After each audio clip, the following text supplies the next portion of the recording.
하나님께서는 늘 인간을 부르고 계셨습니다. 성경에 나와 있는 하느님의 첫 번째 부르심은 홍수가 시작되기 전에 노아와 그 가족들을 방주 안으로 초청하는 것이었습니다. 창세기 7장에 나와 있죠. 성경의 가장 마지막인 요한계시록에는 성령과 신부가 오십시오 하고 말씀하십니다라고 하는 증언이 나와 있습니다. 이렇게 성경은 처음부터 끝까지 한 300여 회에 걸쳐서 인간을 부르시는 하나님을 증언하고 있습니다.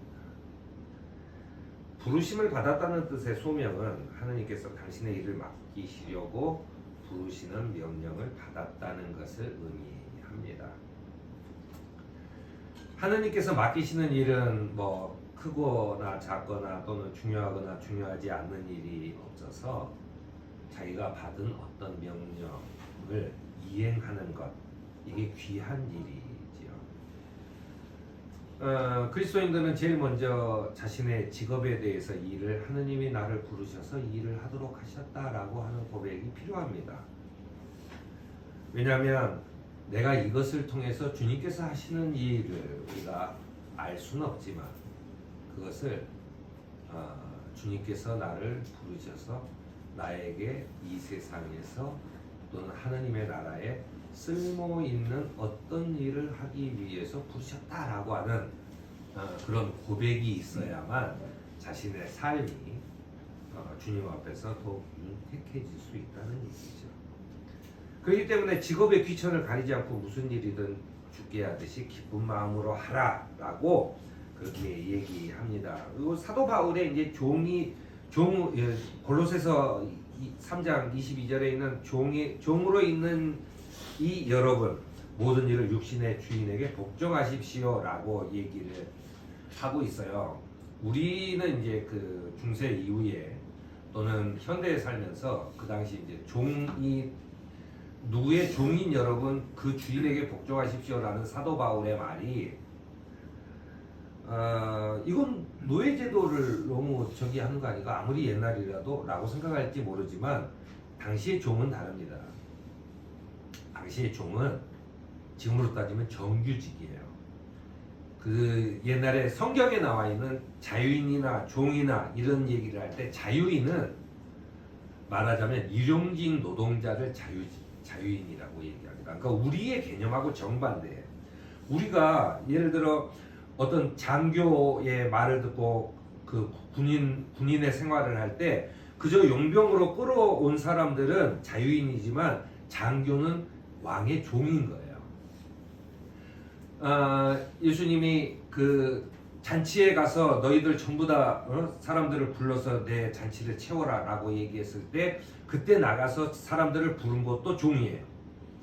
또 내가 아침에 내가 너희들 일을 하면 내가 몇 달란트를 줄게, 얼마를 줄게 라고 얘기를 했는데 그 사람이 오후에 늦게 온 사람도 똑같이 주는 그런 내용이 있습니다. 거기에서 그 돈을 주는 사람도 누구냐면 주인의 종이죠. 그 사람이 정규직이에요. 어엿한 직업이 있는 사람들입니다. 이 종이 되면 굶어 죽을 일이 없어요. 자유인이 되면 그 당시에는 굉장히 힘든 삶이죠. 그렇기 때문에 이제 종인 여러분은 그 주인에게 복종하십시오라고 했을 때 정규적으로 자신의 생활에 필요한 것들을 얻는 사람들을 얘기합니다. 우리랑 좀 달라요. 아무튼 그렇습니다. 또 교회 내에서 직분으로 성직으로 부름받은 사람이 있어요. 목사, 장로도 있고 권사와 집사도 있죠. 사도 바울은 이렇게 성직을 받은 사람은 누구든지 이 영에는 자기 스스로 얻는 것이 아니라 아론과 같이 하느님의 부르심을 받아서 얻은 것이다 라고 하는 거예요. 특히나 성직은 하느님의 부르심을 받아서 생긴 거라고 하는 얘기죠. 또 다른 게 이제 성경에 보면은 너희는 몸이 아프면 장로를 불러서 라고 했을 때 그 장로는 지금의 장로하고 다릅니다. 왜냐하면 당시에는 성직 구분이 없어요. 초창기 교회잖아요. 그냥 전부 다 모여서 장로라는 말을 왜 했었냐면은 그냥 원로 대표하는 위원회 같은 정도로 장로라고 썼어요. 그러니까 그 안에는 목사도 있고 장로도 있고 집사도 있고 다 있는 거예요. 그런 거죠. 그런 성직이라는 얘기입니다. 사람에게 직업을 주시거나 직분을 주는 것이 모두 소명입니다. 그리고 그것은 주님의 초청이죠. 나한테 이렇게 부르심을 주셨구나라고 합니다. 그래서 예수께서는 수고하고 무거운 짐진 사람들은 모두 내게 오너라 내가 너희를 쉬게 하겠다라고 얘기합니다. 우리가 알아야 될 단어가 하나 있는데요. 하나님께서 사람을 부르신 것을 보통 섭리라고 얘기합니다. 섭리는 국어사전에 대신하여 처리하고 다스림이라는 또 있고 자연계를 지배하는 원리와 법칙을 뜻하기도 합니다. 굉장히 큰 개념이죠. 그리스도적 관점에서 보면은 세상과 우주 만물을 다스리는 어떤 신의 뜻과 계획, 이 돌아가는 모든 것, 과학의 모든 법칙, 이것을 우리는 그리스도교에서는 섭리라고 얘기합니다. 하느님께서 이런 법칙들을 주셨다라고 하는 거죠. 그리고 또 아주 작게는 섭리라는 말은 미리 보다 또는 미리 조치하다라고 하는 뜻도 가지고 있어요. 그 의미가. 그래서 섭리라고 하는 것은 내가 어떤 일을 했는데 다른 사람보다 더 안 좋은 곳, 더 적게 내가 좀 불합리한 어떤 것을 받았어. 내가 감히 항의할 수도 없는 상황에서 들어갔는데 내가 거기에서 굉장히 큰 어떤 것을 결과를 내고 내가 어떤 큰 만족을 얻었다라고 했을 때 이것이 하나님의 은혜이고 하나님이 주셨다는 뜻이고 하나님의 섭리구나. 하나님께서 나에게 미리 이렇게 계획하셨구나라고 하는 것을 고백하는 것입니다. 하나님의 섭리가 매우 놀랍다 라고 하는 뜻이 됩니다. 이런 하나님의 돌봄과 섭리는 사실은 우리가 이제 건강을 잃고 병상에 누워 있을 때는 자신의 연약함이 절실히 드러나는 상황, 하던 일이 잘 안 되거나 또는 학생들은 시험에서 떨어졌거나 아니면 직장을 잃었거나 이런 일이 생겼을 때 우리는 더욱더 하나님을 의지하고 그 하나님을 의지하는 것 속에서 내가 어떤 새로운 전혀 내가 생각하지 못했던 살 길을 어떻게 얻었을 때 우리는 그것을 하나님께서 섭리하셨구나라고 하는 얘기를 하게 되는 거죠. 그렇지만 우리가 꼭 알아야 할 게 있습니다. 하나님의 부르심을 받았다고 해서 모두 다 하나님의 구원에 이르는 것은 아닙니다. 저는 가끔 이제 시민권자 이런 얘기를 많이 합니다. 사도 바울이 많이 쓰던 표현이에요. 내가 하느님 나라의 시민권자가 되었다라고 하는 거죠. 부르심을 받았다고 해서 나를 초청했다고 해서 무조건 시민권자가 되는 것은 아니라는 거죠. 많은 사람들이 복음을 듣고 교회 다니지만 회개하지 않으면 멸망에 이르는 것다라고 하는 얘기가 성경에 무수히 많이 섞여 있어요.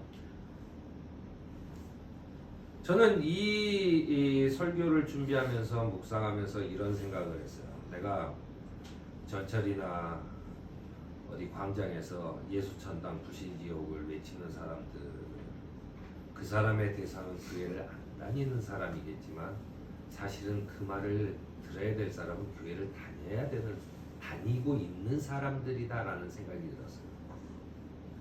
왜냐하면 제가 여러 번 얘기하지만 교회를 아예 안 다니고 하느님을 모르는 사람에 대해서는 하느님께서 따로 판단하실 거예요. 그건 우리가 몰라요. 우리가 신도 아닌데 어떻게 알아요? 내가 하느님을 다 알아요? 몰라요. 우리는 코끼리를 만드는 거하고 똑같이 하느님을 보는 거예요. 어떤 사람은 원통형이라고, 어떤 사람은 굉장히 큰 천정이라고 그러고, 어떤 사람은 굉장히 얇은 귀를 만지면서 막이라고 그러고, 하느님을 다 그렇게 얘기하는 거예요. 하지만 그 몸통을 본 사람은 아무도 없는 거예요. 근데 그래서 하느님이 어떻게 하실 거냐는 하느님에 관한 얘기지 우리가 그걸 판단할 수 없죠. 다만 우리가 그리스도인이라고 했을 때 나는 진짜로 예수를 믿고 있는지에 대한 생각을 끊임없이 해야 되는 거죠. 부르심을 들은 사람이 하나님의 구원 또는 하나님의 섭리하심을 기쁨으로 받아들이고 순종하지 않으면 우리가 받은 소명이라는 것은 소용없게 되는 거예요. 우리가 받은 초청장은 그저 찢어버리는 것과 똑같은 거예요. 잔치에 초청을 했던 많은 사람들이 나는 집안일이 바빠서 못 가요 라고 거절하는 것과 똑같은 얘기라는 거죠. 그래서 히브리서 4장에는 이런 얘기가 있습니다. 제가 천천히 읽어보겠습니다. 그러므로 하느님께서 주시는 안식에 들어가리라는 약속이 아직 남아있는 동안에, 그러니까 아직 살아있기 때문에 아직 우리에게 기회가 있는 거죠. 여러분 가운데서 거기에 미치지 못하는 사람이 아무도 없도록 두려운 마음으로 조심하십시오. 그들이나 우리나 기쁜 소식을 들은 것은 마찬가지입니다. 하느님께서 오라는 소리를 들은 건 마찬가지입니다. 그런데 들은 그 말씀이 그들에게는 아무런 유익이 되지 못하였습니다. 그들이 그 말씀을 듣고도 그것을 자신의 믿음과 결합하지 않았기 때문입니다 라고 얘기하는 겁니다. 잔치를 벌여놓고 사람들을 초대하시는 주님께서 부름받은 사람은 많으나 뽑힌 사람은 적다 라고 하시는 한탄의 소리를 듣지 않도록 부르심에 응답하는, 또 주님의 섭리를 경험하는, 고백하는 저와 여러분이 되기를 바랍니다. 아멘.